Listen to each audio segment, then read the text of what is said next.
Yo. What's going on, y'all? Welcome back to another episode of Inside the Locker Room. Sneak peek edition, vlog edition. You feel me? Coming at you with the bids and whatnot. Wes? Yes, sir. Make sure y'all close that door behind you, because this is the only place we get that locker room talk and the shorts on the sports. Letting it out. I'm your boy Stephen Mosby, and I'm here with my boy Wes. Wes Money is in the building. Wes Money. Sorry, we usually have Lou on the set today, but he is actually feeling under the weather. So it ain't Rona. So just wish our homie, health and wealth. So we can get him back on the show. Yes, sir. All right. But Mr. West, it's no mystery what's been going on lately. What's been the topic of discussion in America. And so, we're not even going to do that with y'all. We're just going to be straight up. The NBA has recently experienced a boycott within the bubble, and this has been a pretty historic event, to say the least, because of the fact that, yes, it's monumental because of the fact that, once they did that, it had a trickle effect on not just the rest of the league, but just other sports leagues in general. Hockey. They took a minute to get there, but they got there. We'll take it. Right. we'll take it. But yeah, it's no mystery of what's been going on, and shout out to the Bucks for initiating this boycott. And granted, they're going to be coming back soon, I think, based on a report that came out. But this was a big step, my guy. It was a big step.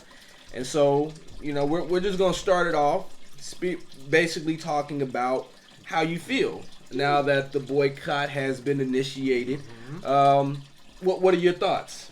First and foremost, let's just start off and give a big shout out, because, the Bucks did kind of start it, but the WNBA been on. Yes, they've been very much on so. People's neck about this. Very much so. Before any of this happened. I mean, big shout out to Maya Moore, because she was actually the one that kind of initiated, but people don't even know that she stopped playing to go help an innocent black man get out of jail. Then on top of that, the women just been wearing so many different. They've been shouting out these different people, shouting out to Breonna Taylor. These women have not let up one bit. So definitely the WNBA is the real catalyst. Nobody's speaking on that. But the WNBA has been not letting up one bit, so shout out to those women there. Shout out, and I was feeling those Jacob Blake shirts that they wore. Was that yesterday? They're not playing. That was really dope to see, man. And shout out because they recently, and I mean, not only have they been catalysts in their own rights, people fail to realize that the WNBA has taken a very hard stance on this. Against their own establishment. At least with the NBA, Adam Silver has been very, receptive of the player's voice. But the WNBA had their issues, and I'm talking about executives. I think it was a board member that had their reservations about this stuff, and they tried to keep them quiet. And those players were very much like, no, we're not doing this. And we haven't heard of that board member or exec since. You love to see so shout out to the WNBA for that. To see keep doing y'all thing. But to keep in light of that, and especially in light of Jacob Blake, I think this is going to take us into a conversation, especially from two black men. And we've already had a discussion about this, which is why it's very disappointing that we have to touch on this subject again. For those that don't know what we're talking about, we had an episode called Honesty Hour. Tune into it. It's still available on all platforms. We were talking about the fact that police brutality is more than just what you're seeing on the media. It's literally become a mindset, not just for police, but for black individuals. When you hear the word police, especially as a black male, why should fear be the first thing that you think of when the rest of America, rest of America thinks that the police are there to protect them? And that's not because of the media. That's because of experience, right? And I think some people fail to realize that. So, Wesley,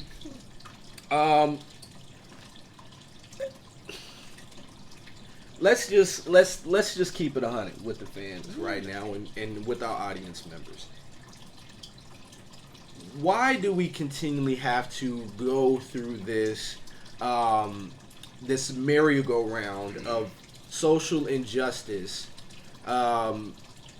as black individuals, and more importantly, why do athletes right now have to subject themselves constantly to this, to where it's compromising their platform? And I'm not saying that in a bad way. I'm saying that because I'm very proud of them for doing that. But why is it on their shoulders to hold that burden of speaking on an issue that is so prevalent and has been talked about for years, to where it can finally get some true recognition? Man, where do I start off at? Yeah. So, I would say, I don't know. It's a lot I could say, but it's just, I'm just, one, I can say I'm tired of talking about it. True that.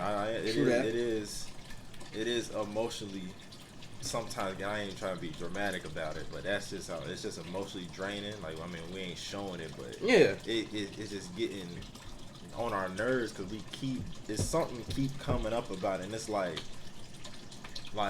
and it's, and the crazy thing is, you always seeing different people with different excuses. Like, I get it, maybe old boy did have a knife, maybe he did, whatever, but that don't, y'all over here justifying that a man should have got shot when he didn't attack the police. He didn't do nothing, he wasn't attacking to him. Okay, cool, he might have reached for a knife, there was 5 cops out there. Right. Alright, so all they had to do was take him down. As a cop, I'm sure that's the number one thing they train, to take them down or tase them. Correct. You don't have to shoot nobody if they're not shooting back at you. You know, your life isn't in danger. Even with a knife, you should be trained to be able to take a knife out of somebody's hand. You're a cop. You're a cop. That's what you do. And so, when people come up with them excuses, you gotta stop coming up with those excuses. I done seen even videos where people have complied and they still, white and black, they still get taken down, but mainly black people. Yeah. Like, it is what it is. It is what it is. I understand some people ain't trying to fathom that's really what's going on with the police or whatever.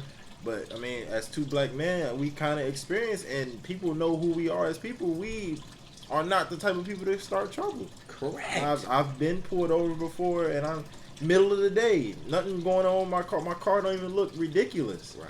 I done seen the police walking up with his hand on his hip the whole time. I'm like, yo, what's up? Like, yo, what's going on? I done been in the car with Caucasian people, and I've never seen them do that.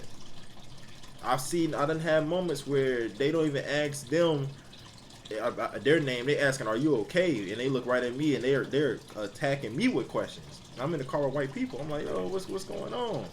So it's happening, and it's there, and it's getting tiresome. Very much. It's getting tiresome. Very so much so. That's the number one thing. I'm just mentally and just physically low key getting drained about all of it, because I'm tired of talking about it. True. I wanna watch sports, yeah, for sure. Definitely wanna watch sports. But also, I don't wanna be, when I drive past a cop, I don't wanna get nervous. Like, what am I getting nervous for? The dude supposed to protect and serve. I'm an innocent dude, but the sad thing is, all because of my skin, I could get looked at a certain way. And it just is what it is, and it gets tiring. Like, I could say it over and over, this and that, but it's just emotionally getting draining, and these moments keep coming back up, and people need to stop telling these athletes to stick to sports, blah, blah, whoop-de-whoop. Y'all saying, well, things gotta change. Well, they're trying to make change, and y'all can say these boycotts is stupid, whatever you want to call it. I get it. Some people are like, man, what is a couple of games gonna do? You know, they're not taking money out of their pocket. They're not quitting their sport. You know, some of them, yeah, that probably would make a good change. But this is already, look at y'all. It's putting the vision in y'all eyes now. It's putting it out there. Look at the trickle effect that just happened. Like we were just saying about what the Bucks did. That's a trickle effect. True that. they just stopped playing, and it was like, oh man, they doing that, man. Maybe we need to start looking at that. And they're talking to these owners, like they're talking to these Caucasian big time owners, and they're holding meetings with them. So they're not just holding out on games; they're doing change. But y'all got to look at the bigger picture of what they're all doing. You just can't just go for the small bit. You got to go for the bigger side of everything. Stop attacking the small things because that's fit your narrative. Facts. You got to cut that off. You got to cut fitting your narrative and realize like they trying, but it's just not your way you want to do it or your way you want it to happen. All right, that's just what it is. But that boycott is essential because now it's opening up everybody's eyes. It's opening up the sports world eyes. Like, oh man, now these players is not playing. Yeah. Like, man, that's cutting off big money to these big time owners, and now these owners that are a little bit older, we call them stuck in their ways, and now they starting to see like, man. And most of these sports that's doing it is predominantly black. NFL, NBA. So of course they're gonna say something. Of course they're gonna say something. You can't tell another black man just because he make a lot of money. Like there's several stories in the NBA and NFL of high profile players. Man, I'm trying to think. It was a baseball player, Torrey Hunter. He put up a story way before it was when George Floyd happened.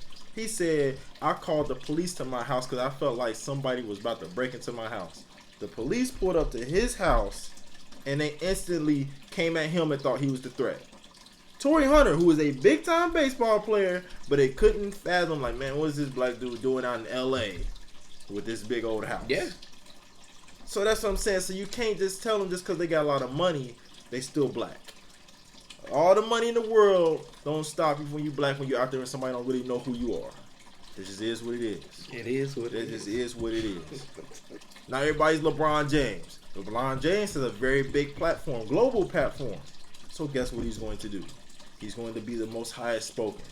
Kawhi, Giannis, they know them. But what about that black dude on the end of the bench? Nobody really knows. He out walking around, or he get caught in a situation. Cop don't know who he is. Incident happened. Yeah. But he make a lot of money though, right? Yep. Y'all gotta cut that narrative out, man. Y'all gotta cut that off, man. Cut that off. That's my gist, G. That's my gist about it, man. You go ahead and take off. Listen, brother. Look, we already talked about this before we even put the video on. That this was going to be, unfortunately, another one of those incidents where, as inside the locker room, we tell you guys, we want to give you the shorts on the sports and give you sports talk to provide you with some relief in your day to day. But we also feel we got an obligation to tell y'all the truth, stuff that you would hear in an actual locker room. And the reality is, this is stuff that would not escape the locker room setting. The reality is, and like you said before about talking about the excuses, like, oh, they should just comply. Well, one, I find it always, it's always interesting to me that whenever these situations come up where a black man is killed by police, it is what should the black men have done in that situation? Why is it always a scenario where a black person has to once again change and adapt to an unsafe environment or encounter with someone who already has prejudice and hatred in their heart so they can continue to do the wrong that they've been doing? Black people have to be the ones once again to change and adapt.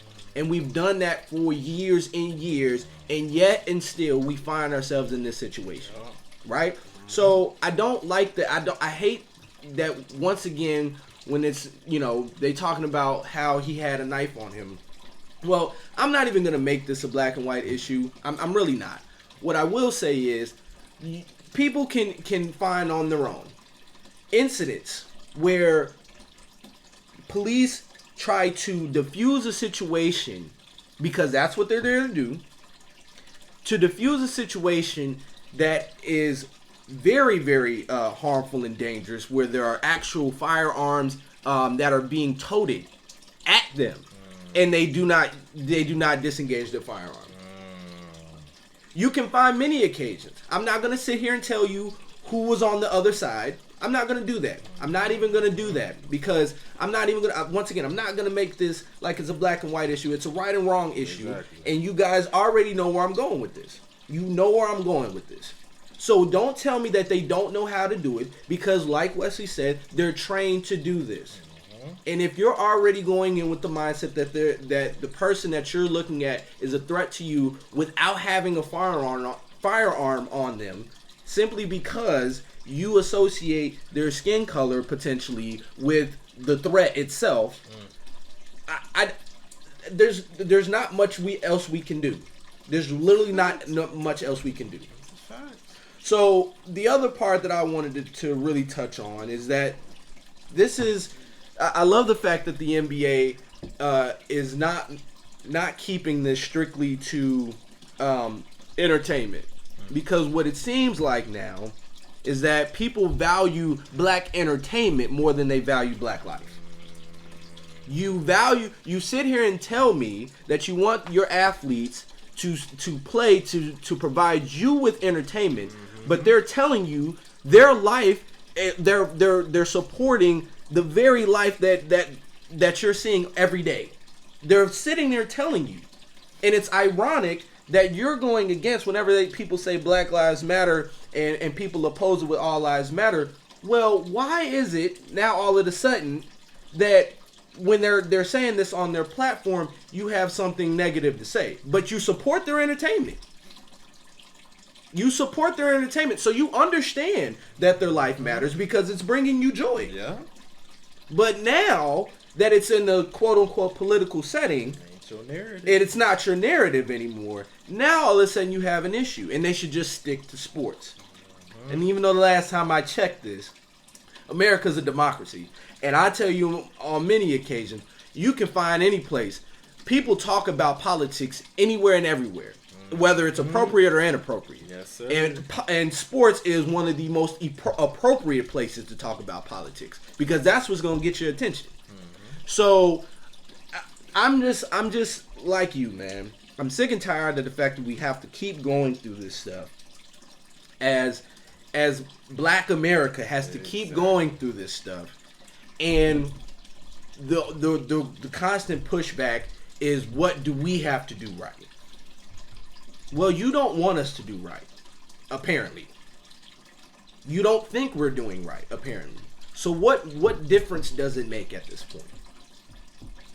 We're telling you our lives matter. We're telling you that this is a legitimate issue. Stop trying to fight it. If you have a problem with it, good. Because now, with the boycott, you can no longer run away from it, because you have no escape. You have literally no escape. None whatsoever. It's everywhere. So allow it to continue to make you mad. Allow it to continue to get your blood pressure up in a roar. This is not going to go away until the athletes that you use for entertainment feel safe. And that's essentially what it is. So, we're going to transition into what's left of sports. So please stick around. Yes. Tune in.